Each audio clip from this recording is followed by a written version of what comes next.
Hey guys, in this video I will show you how to change language on your Facebook profile on your computer.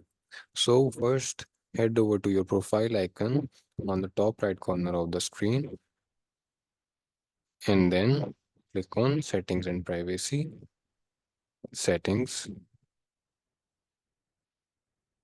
scroll down a little bit on the left side and go to language and region.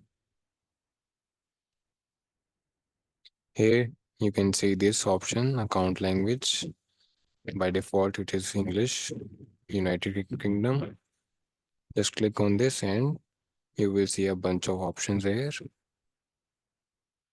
You can also change this entire account language to Urdu or any other language.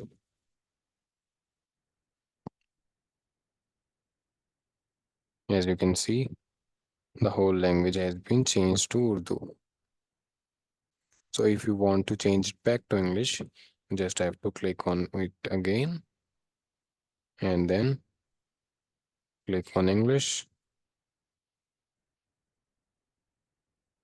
and your language will be again changed back to English. So that's it. That's how you change language on your Facebook account on your computer. That's it. Thanks for watching. Leave a like, comment, and subscribe to the channel.